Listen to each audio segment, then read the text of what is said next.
Y de inmediato presentamos a nuestros invitados de este segundo panel. Francisco Undurraga, diputado de Opoli. Francisco, buenas noches. Hola, gracias. buenas noches. Natalia González, directora de Asuntos Jurídicos de Libertad y Desarrollo. Natalia, muchas gracias también por acompañarnos esta noche. Gracias, Matías. Buenas noches. La diputada Catalina Pérez, diputada de RD, muchísimas gracias por estar aquí. Gracias por la invitación. Y Patricio Fernández, periodista y escritor, también le agradecemos su presencia esta noche. Bueno, a ver, los efectos. Ya pasó el 10%, que fue como un vendaval que pasó por el Congreso, por la actualidad, tomó todos los temas, pero pasó. Y parece ser que hay cierto consenso en oposición, bueno, por supuesto, si estaban a favor, y en gobierno en que a otra cosa mariposa. Y esto hay que asumirlo, hacerlo bien y seguir adelante, porque el país no se termina con un 10%, ni más ni menos, ¿no? ¿Cómo lo ves, Natalia? Sí, o sea, ¿Cómo efectivamente... fue esta semana? ¿Cómo este vendaval temático, ¿no? que acaparó todo? Sí, fue una semana muy compleja, Matías, obviamente para el gobierno, en eso no cabe ninguna duda. Efectivamente, el día viernes, ¿no es cierto?, el gobierno comunica oficialmente que va a promulgar la ley y con eso cierra toda puerta, ¿no es cierto?, a eventualmente ir al Tribunal Constitucional, que es la alternativa que iba quedando, porque convengamos que el veto con los quórum con los que se habían aprobado, ¿no es cierto?, este proyecto era inviable. Tiene una lógica práctica, efectivamente. A mí lo que me preocupa es lo que se instala detrás de la forma en que se llevó a cabo esta iniciativa. Porque tenemos, ¿no es cierto?, hoy día dos iniciativas más, por lo menos en el Parlamento, de reformas constitucionales que se refieren a materias que son propias de la iniciativa exclusiva del presidente. Está la del impuesto, ¿no es cierto?, a los altos patrimonios, y hay otra reforma constitucional que no se plantea como un artículo transitorio, sino que es una reforma que lo que hace es derogar el Decreto Ley 3500 y estatizar el sistema de pensiones chileno. Las dos, obviamente, abordan materias de iniciativa exclusiva del presidente, y entonces la duda que cabe un poco desde el punto de vista de los cumplimientos institucionales, ¿no es cierto?, es qué va a pasar ahora con la tramitación de esas iniciativas. Porque si esto fuera un tema aislado, el 10%, el cuento de dar vuelta a la página, bueno, podría hacer sentido, pero no es aislado. No es posible dar vuelta a la página. Yo creo que no, sobre todo cuando el presidente de la Comisión de Constitución está poniendo en tabla ese otro proyecto. Catalina Pérez, ¿cómo lo ves tú esta semana que pasó? Bueno, te tocó estar ahí, ustedes dos son parlamentarios. Nos tocó vivirlo en primera persona. Claro. Yo creo que, al primero, esto deja varios coletazos importantes que yo creo que son dignos de analizar. Se ha hablado mucho del desgobierno que esto deja o de la crisis que evidentemente deja al interior de Chile Vamos. Y resulta preocupante porque ese vacío de poder tiene que llenarse en algún lugar.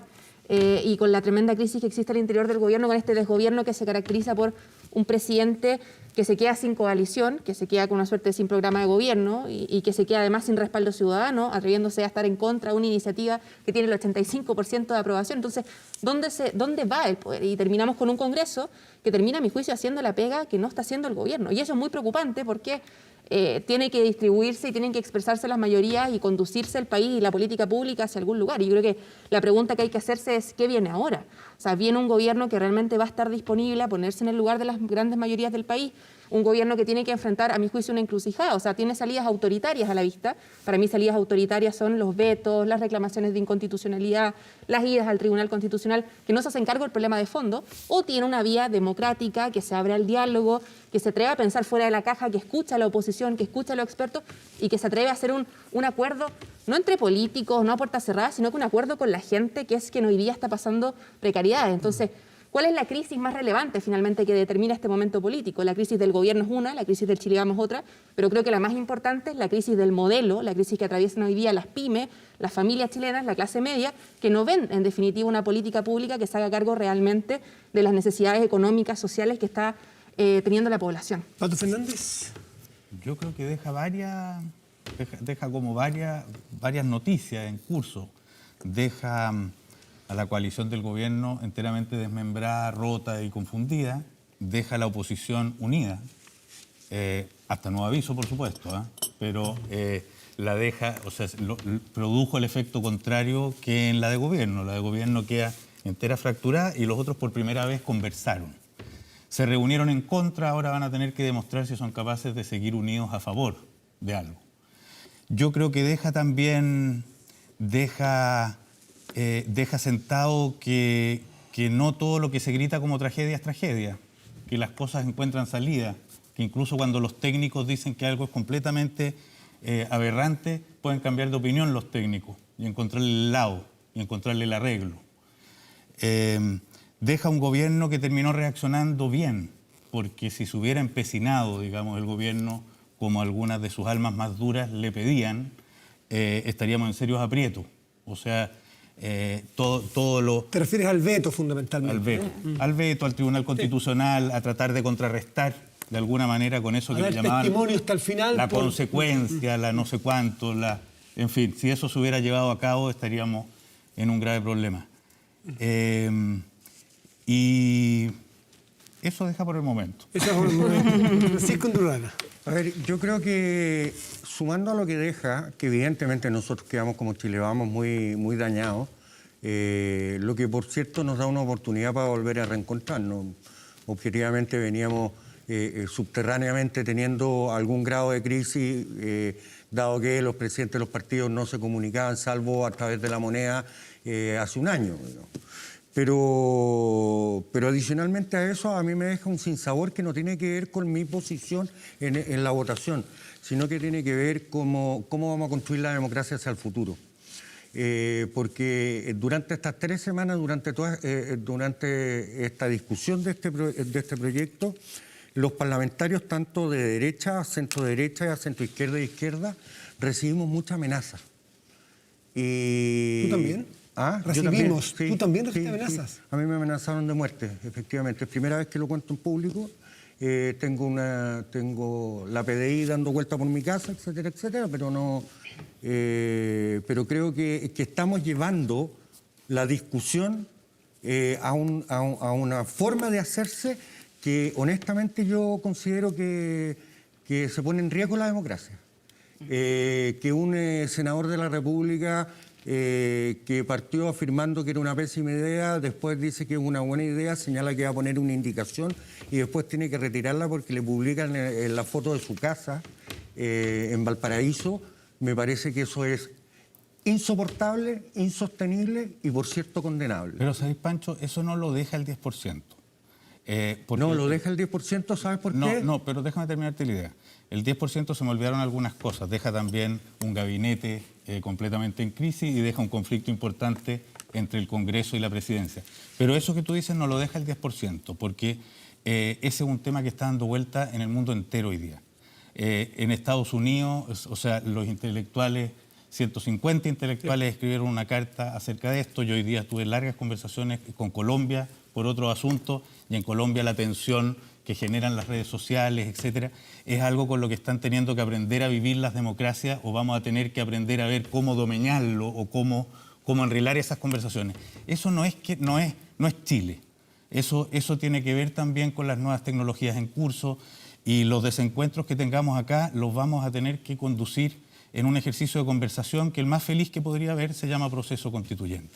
Mira, yo me gustan tus frases, pero yo no me puedo conformar porque pasa en otras partes del mundo.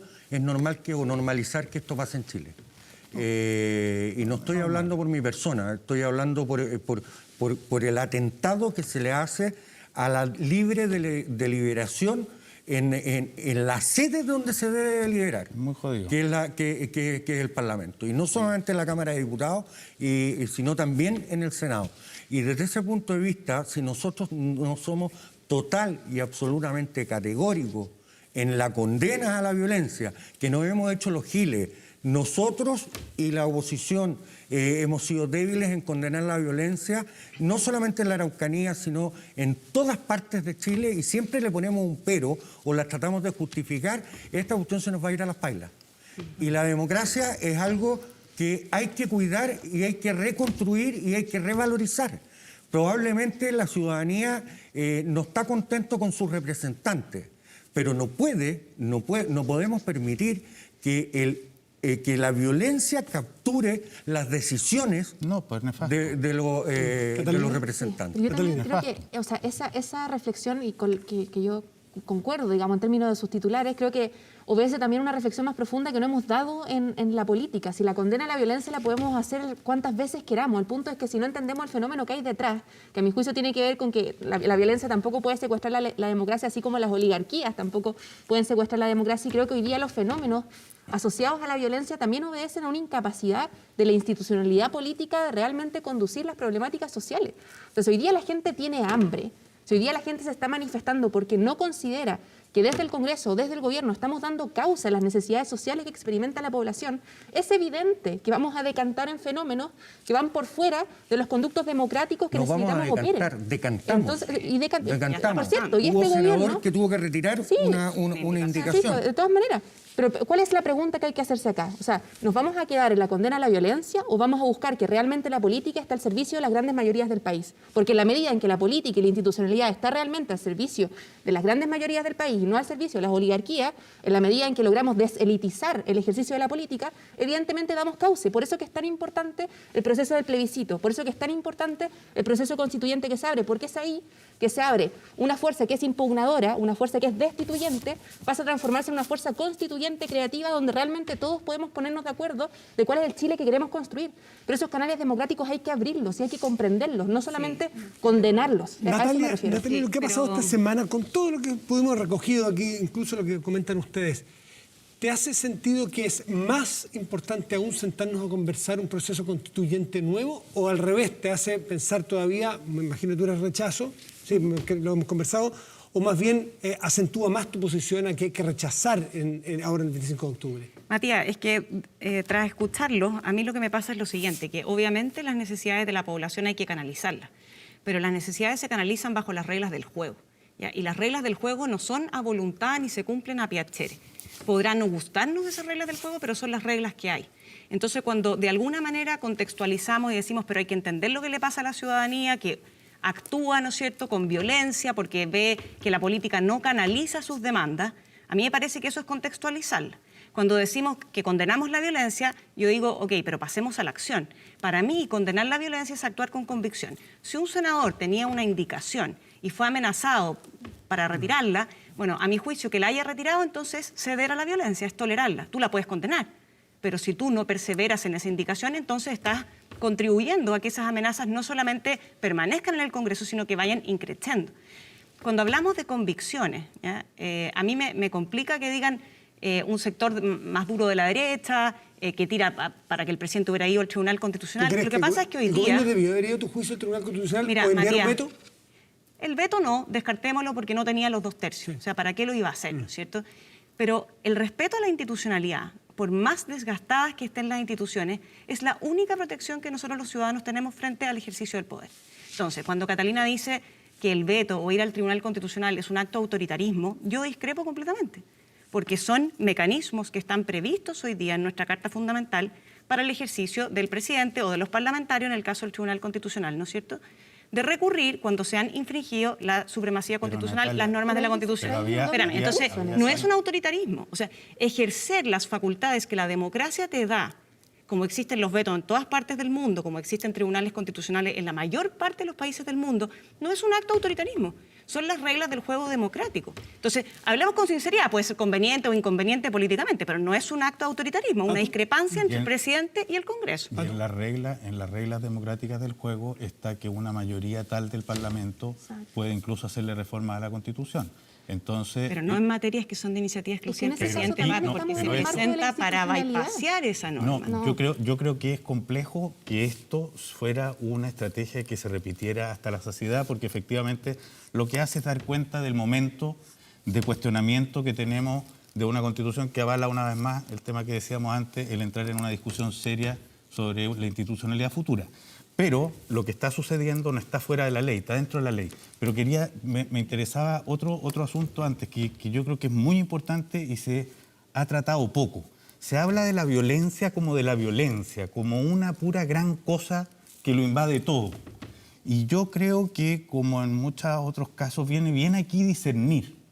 O sea, hablemos de la violencia, busquémosle todos sus diferentes facetas para entenderlas por separado. ¿Hay más violencias que las que se ven a primera vista? Yo creo que hay muchas violencias distintas en juego. Por ejemplo. Por ejemplo, bueno, una es la violencia de quemar un edificio, quemar un bus, etc. Yo creo que mayoritariamente esa violencia es delincuencial. Y lo es desde el momento en que rompe la ley. Pero lo que quiero decir es que es una violencia que está muy fundamentada, especialmente en los barrios, en grupos delincuenciales, muchos vinculados con el narcotráfico, otros directamente con los delitos comunes. Hay que acordarse que en tiempos del estallido social disminuyeron los delitos comunes. O sea, hay un espacio de aprovechamiento de la violencia. No hay violencia en la toca de cacerolas, vamos a convenirlo. Y yo estoy bastante seguro que buena parte de la gente que toca cacerola podrá sentirse incluso ofendida o violentada por esas otras violencias que son o delincuenciales o de algunos grupos particularmente anarcos y extremos, y bastante poca, yo creo que es muy bajo el porcentaje de esa que es violencia propiamente política. Otra cosa es la violencia que se da en las redes sociales, o bien la intolerancia o la dificultad de diálogo que hay en las redes sociales. Esa es bastante común a muchos lugares del mundo en estos momentos. La dificultad de generar diálogos ahí y más bien catalogarse como a favor o en contra. Otra violencia es la violencia de algún modo autoritaria. Yo he notado, por ejemplo, sectores de derecha que han estado muy violentos. Alamán está violento. Está violento desde el momento que cierra diálogo, desde el momento que se establece como un censor del otro, como alguien que está, como se supone, que enrielando las cosas en lugar de darle cabida al diálogo y a la conversación. Son varios tipos. ¿Hay más violencia, Francisco Undurraga, tú que estás también en el Congreso? No, ¿Tú pero ves más violencia? Evidentemente hay violencia en muchas partes de la sociedad, y eso no solamente quedó constatado el 18 de octubre, la gente que salió a reaccionar a lo que estaba viviendo. Si eso es normal, o sea, no es normal, lamentablemente, y por algo nosotros estamos en política, pues. Si yo no me meto a la política a los 47 años pensando que estábamos en el jardín del Edén. Evidentemente, aquí hay muchas cosas que hay que solucionar, pero no hay que minimizar, y ese es mi llamado, a que hoy, yo siento que hubo sectores, al menos se demostró así, que por cierto fue una gran mayoría la que votó en relación al 10%, o sea, arrasó el retiro del 10%, eso no lo puedo negar, pero efectivamente hubo intentos de coerción, y al haber intentos de coerción, para poder cambiar las actitudes libres de cada uno de los parlamentarios que le tocó participar en el proceso, de alguna u otra forma estás violando la esencia de la democracia. Son nefastos, pero Además, la noche bueno, no anterior, sabemos esta quiénes son. violencia antes de la votación, yo la no votación le en la puedo sala. decir que Juan Pérez, carnet de identidad tanto, ¿no es cierto? Pero sí te puedo decir que se vivió mucha violencia en el interior, y no solamente a parlamentarios nuestros, sino también a senadores y parlamentarios de oposición. Pero que parlamentarios. Entonces, ¿Hubo eso violencia, es muy Francisco? grave, si ¿Hubo no violencia entendemos? dentro del Parlamento? No de un ciudadano o ciudadana X, tú dices, pero dentro. ¿Te puedo Oye, decir una pero cosa, Matías? si te publican a ti porque no te pareció la pregunta que me hiciste a mí, la dirección de tu casa y la foto de tus niños, ¿tú no crees que eso no es violencia? Es nefasto, Francisco. Perdón. Pero déjame hacerte un Sí, comentario. pero eso es de un ciudadano de afuera. Te pregunté si es que hay violencia dentro. No, yo creo es decir, que de otros parlamentarios. Yo creo que nosotros hemos sido capaces en el Parlamento de generar grados de diálogo bastante importantes, quizás no en las cosas más relevantes. Y hemos sido capaces de producir diálogos como el acuerdo del mes de noviembre y como el acuerdo de los 12.000 millones de dólares, que lamentablemente en el acuerdo de los 12.000 de noviembre se hablaba, también tenía que ver con la paz, y la paz se dejó votada. Y en la de los 12.000 millones de dólares era un marco que nosotros nos dábamos, que yo debo reconocer que en algún grado el gobierno ha sido lento para la implementación, pero aquí la discusión del 10%, transparentémoselo a la gente. La discusión del 10% aquí no era para ir en ayuda a la gente, lo que era efectivamente es para tratar de cambiar un sistema previsional que además al 20 de enero nosotros como Cámara de Diputados sí habíamos concordado. Habíamos concordado en un aumento del 10 al 16, que ese 6% no lo iban a administrar la AFP, que 3% iba a ir a una cuenta individual administrada por un tercero y el otro 3% iba a ir a reparto. Oye, ¿Me entiendes? Entonces, Sí, Francisco, a mí lo que me preocupa es que es como el ombliguismo en la política, ¿eh? O sea, que ¿Por qué? estemos hablando de lo violento que fue la sesión ese día o de lo violento que es la acción. Oye, la mayor no hablaba de la violencia, y violencia de la estaba sesión, esperando que alguien acá lo dijera, creo que la mayor violencia que existe acá es la violencia estructural de un modelo que no está dando abasto para entregar seguridad y certezas económicas, sociales, financieras a la familia en Chile. Eso sí es violento. Y eso se expresa en las calles todos los días, y la política que nosotros tratamos de hacer es incapaz de canalizarlo. Eso es violento. Porque un sistema político es incapaz, de nuevo, de canalizar ese sentir popular. Entonces, Ante esa violencia, la violencia estructural del modelo, la pregunta es hacia dónde nosotros, que en teoría somos tomadores de decisión, avanzamos. Y ahí yo creo que la crisis estructural, sí, ahí yo creo que la crisis estructural del modelo es la que tiene que abrir una puerta a que las reformas que estemos pensando no se hagan en el marco de lo que se ha hecho en los últimos 30 años, sino que se hagan pensando fuera de la Pero, caja en Catalina, términos si lo hacia dónde tenemos que conversamos, avanzar. lo Y conversamos para y lo eso el votamos, plebiscito y y la convención probablemente tú lo constitucional perdiste, son pero procesos el esenciales. resto Entonces, lo cuando ganó. se trata de relativizar, por ejemplo, la No, reforma pero es que parece previsional que en cuando términos se del trata 10%. que yo pierdo Pero y no lo Francisco, ¿me dejáis impongo? terminar o no? Sí, todo bien. Pero ¿a qué voy? Si queremos, por ejemplo, tener un debate previsional respecto de una transformación estructural del modelo, Lo tuvimos. y ese es un debate que yo quiero tener, yo quiero terminar Lo con la tuvimos. AFP en Chile, este proyecto no iba a terminar con la AFP en Chile, este proyecto lo único que iba a hacer era entregar Pero una te tengo certeza noticias, económica lo mínima a la tuvimos, población. y lo votamos el Yo 20 espero el 20 de que enero. abramos un proceso de debate estructural respecto de la violencia que hoy día afecta a la población, que es una violencia económica que ha sido incapaz de proveer esa promesa fallida al neoliberalismo, Catalina, esa ¿cuál es promesa el sentido fallida que que tiene hace el Chile. Catalina, Ese Catalina, debate deja se que te abre en el rebatan, plebiscito y en la porque te convención rebatan. constitucional. Natalia y luego Francisco. Sí, yo, perdona Catalina, pero a mí me parece que de nuevo se relativiza la violencia en tus palabras. O sea, hablar de una violencia del modelo, comparándola a la ¿Tú crees que el violencia que han modelo no es sufrido violento? parlamentarios que han sido amenazados, ¿Tú crees que comparándola el con la modelo- violencia que hubo la noche anterior de la votación en la sala, en que el Parlamento perfectamente podría haber pospuesto esa votación y haber dicho, acá no votamos hasta que no haya tranquilidad en las calles, porque el susto que tiene cualquier ciudadano es que entonces todas las votaciones de ahora en adelante, cuando son en temas complejos, van a estar precedidas por un escenario de violencia, de amenaza, de amedrentamiento Yo a creo la que el susto democracia. que tienen Yo los ciudadanos Entonces, no puede yo, llegar a Catalina, promesa. o sea, Esa es yo la no... violencia. Les pido que hablemos de una. Natalia, Francisco y Pato. Relativizar, en el fondo, la violencia hoy día que estamos viviendo, tanto a nivel democrático en el Parlamento como en la calle, y compararla con una violencia del modelo, yo no comparto tu afirmación, pero me parece que de nuevo relativizas una cuestión que hoy día es crucial ¿Tú crees que el modelo para no la es violento? institucionalidad. ¿Tú crees que el modelo no es violento? No, Carolina, no creo que crees sea la violento un familia- modelo que pasa desde los años 90 de un 60% de la pobreza a un 8% de la pobreza, un donde la modelo clase media exitoso? crece a casi un 60% del país. No creo que sea violento, creo que tenemos muchos desafíos. Lo que yo Pero, creo Natalia, es en anda a el contarle reformismo, eso a las Catalina, familias que hoy en que día vayamos tienen- construyendo O sea, yo sobre creo lo que que hemos eso obrado. es vivir en un Chile completamente distinto al Chile real. No, yo creo que y el ese Chile es un real gran problema no de la quiere política y violencia, eso el representa Chile la real elitización de la quiere política. construir sobre Si no lo comprendemos avanzado, lo no que hoy día quiere está atravesando la destruir, gente, no es el el Chile Chile de la real red podemos social. entregar Les quiero, les tengo noticias. Cuando hablan las dos, no habla ninguna. Está bien, está bien. No habla ninguna. Entonces, porque no lo podemos escuchar, ni yo que estoy al lado de ustedes las puedo saber quién dijo qué. Dale. Aunque adivino que dijo qué. Francisco Hondurano. No, si a mí lo que me preocupa es el desconocimiento al resultado democrático libre que se ejerce en el mismo Parlamento. Si nosotros esto ya lo mandamos al Senado, nosotros llegamos a un acuerdo en el cual tú no estabas de acuerdo, pero la mayoría de los parlamentarios votó a favor, en la prueba está que pasó el trámite en la Cámara de Diputados. Entonces la pregunta del $1.000.000 aquí no es ni siquiera el 10% o si mañana le vamos a bajar la velocidad al tránsito.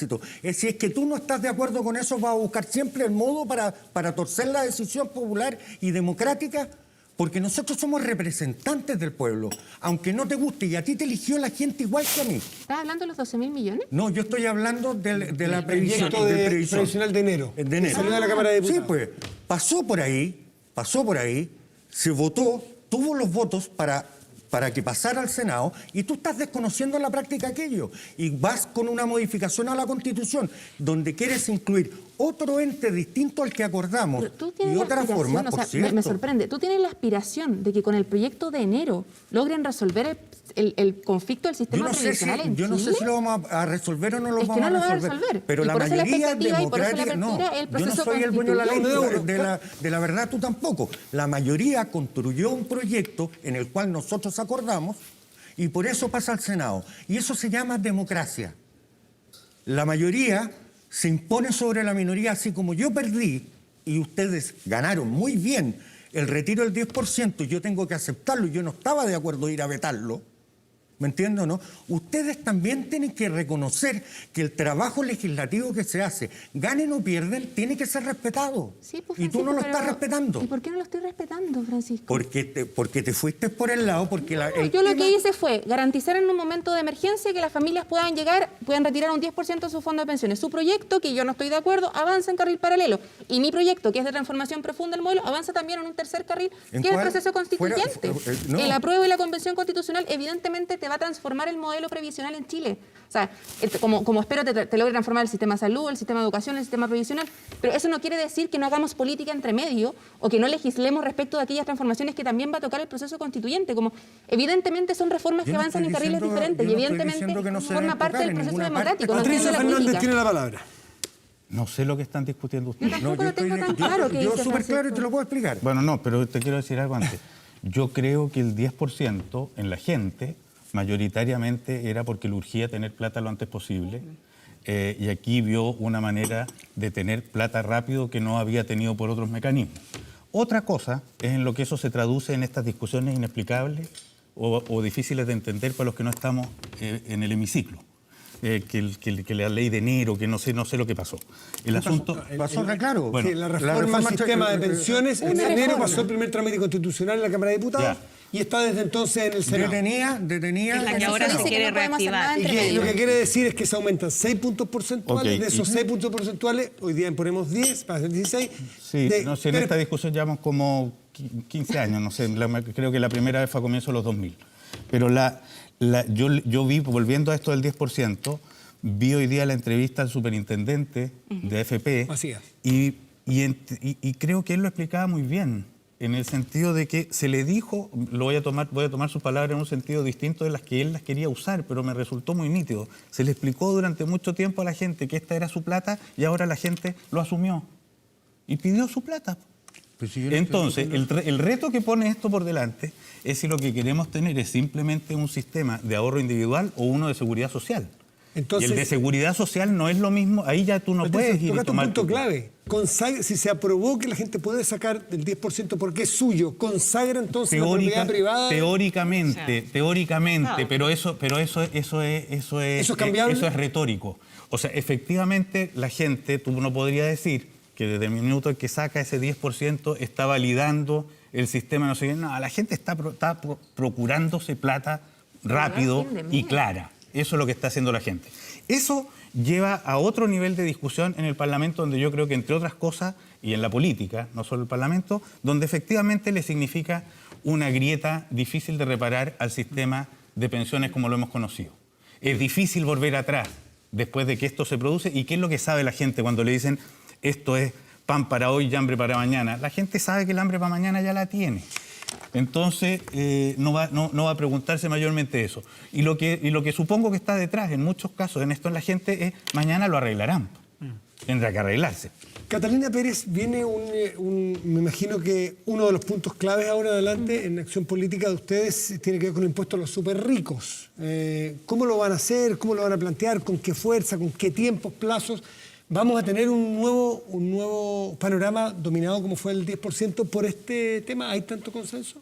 Yo no sé si hay tanto consenso en este proyecto como hubo en el retiro del 10%. Y a mí me parece una lástima porque considero que hay que avanzar hacia allá. Además, hay dos proyectos que corren un poco, que son dos propuestas distintas. Uno es, en general, la necesaria transformación que hay que hacer del sistema tributario en nuestro país. Tenemos un sistema tributario en Chile, recauda un 40% asociado al IVA, cuando el promedio de la OCDE está en un 22%. O sea, hay un sistema profundamente regresivo que hay que transformar y eso pasa por crear un impuesto a la renta. Otro debate es cómo ampliamos la arca fiscal en este momento para hacernos cargo de la mayor demanda de acceso a servicios y bienes sociales que son necesarios que se enfrenten por parte del Estado. Y ahí, desde la oposición hemos dicho deuda pública, hemos dicho Fondo de Estabilización Económico y Social, hemos dicho impuesto a los superricos como una tercera alternativa. Esto en el debate que dábamos en marzo, respecto a que nosotros decíamos, oye, hay que gastar más plata, el gobierno tiene que abrir la billetera, y el gobierno que nos decía, no hay plata, lo que puede haber es deuda para las familias. Y ofrecía como solución, usted estudiante endeúdese con el CAE, usted familia endeúdese con los créditos blandos, usted pyme endeúdese con el FOGAPE. Esa línea de deuda no resultó, evidentemente, y hoy día es necesario abrir esa billetera al Estado. Y la pregunta es, ¿de dónde se sacan esos recursos? Una alternativa es el impuesto a los superricos, que es un impuesto por una vez. No es la transformación del sistema tributario que creo yo hacia donde tenemos que avanzar, pero esto sería, por una vez, impuesto a los superricos al 2,5%, un impuesto de 2,5% a la riqueza. 2,5% una vez. Una vez. Necesito patrimonio hacia arriba, aproximadamente 11 millones de dólares, me parece que es, ¿no? Sí, yo ahí Natalia. tengo algunas preguntas para Catalina, porque más allá de la discusión que ya tuvimos, ¿no es cierto?, de la forma en que se plantea este proyecto de ley nuevamente como una reforma constitucional, nuevamente metiendo en la Constitución materias que no son propias de una Constitución o no tradicionalmente no lo son, por lo menos, tratando nuevamente de hacerle el quite a la facultad o iniciativa exclusiva del presidente. Pero cuando tú dices que esta es una vía más de recaudación, mira, este impuesto existe hoy día en muy pocos países. Existió en la OCDE en varios países, pero hoy día solamente existe en 3. Y recauda del orden de un 0,17 a un 0,3% puntos, digamos, del PIB. Entonces, es una recaudación que francamente en el margen es nada.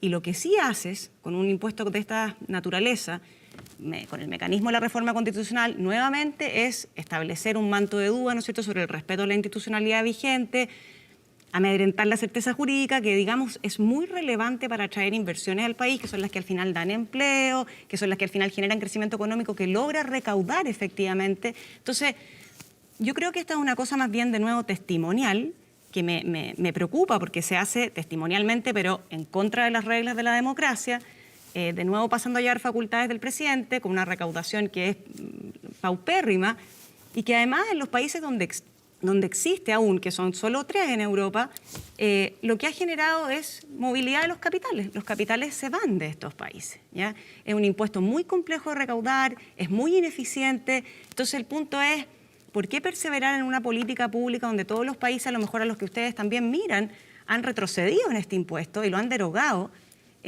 Incluso en países como España, que también lo plantearon como transitorio en el año 2000, en el 2008 se derogó, en el 2011 lo repusieron, todavía está ahí. Si los impuestos, ¿para qué nos vamos a hacer los lesos? O sea, no existen los impuestos transitorios, no han existido jamás. Entonces, ¿por qué? ¿Por qué perseverar en esa línea? Yo creo que yo difiero con una cosa con Natalia. Esto no solamente, o agrego, no es un tema solamente constitucional.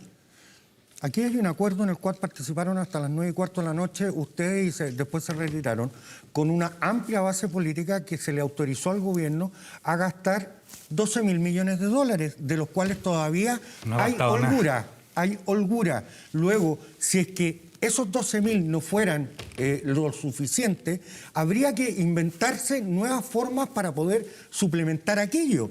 Pero nuevamente estamos en la lógica de sentarse en la mesa, salirse a la misma, no respetar los acuerdos y salir jugando por el lado porque no me gustó el acuerdo. Entonces, ¿cómo nos sentamos? La primera pregunta que hiciste, ¿hay diálogo? Lo que estabas conversando delante con Evelyn y con José Antonio. ¿Hay diálogo? Sí, hay diálogo. Pero ese diálogo verdaderamente hay voluntad de materializarlo y concretarlo, o solo las cosas que a mí me gustan y me convienen y me dejan bien con la galería. Esa es la gran pregunta, porque si no, ¿para qué nos sentamos? Yo soy de los que me gustan los acuerdos. Yo estoy dispuesto a sentarme 1 y 1000 veces a acordar, pero en algún minuto tenemos que darle una señal de seriedad a la ciudadanía y decir, sí, son 12.000 millones, vamos por esos 12.000 y después nos volvemos creativos con otro. Y a lo mejor todos vamos a apoyar la solución que tú estás planteando. No lo sé, pero primero, honremos el primer acuerdo que tenemos. Sí, no, y convengamos que con la reforma del 10% ya le sumaron más de 6.000 millones de dólares que hay que después financiar las pensiones solidarias, porque más allá de si se reintegra o no, a nivel del pilar solidario vamos a tener que inyectar recursos. Tú sabes, Patricio, tú sabes igual que yo que uno de los problemas que ha habido en esto es una lentitud para soltar la plata abismal. De la plata de los 12.000 millones, no sé al día de hoy, pero hace una semana atrás no le habían soltado a la gente ni un peso. No, le ha llegado todavía a la gente. No le estaba llegando todavía a la gente. El IFE le estaba llegando, le están llegando el bono COVID del comienzo y no le estaba llegando a la gente. No. Fue uno de los grandes problemas de esto. Entonces, es posible que agilizando de una vez ese tipo de emisiones de plata, las otras cosas ocupen otro lugar. Es posible. Ahora, no veo tan nefasto. Ahora, pero yo, espérate. Francisco, un segundo. No veo como tan escandaloso. Todo depende de cómo se haga, el que de pronto en un momento histórico los más ricos de un país, las mayores riquezas, colaboren con un momento de emergencia.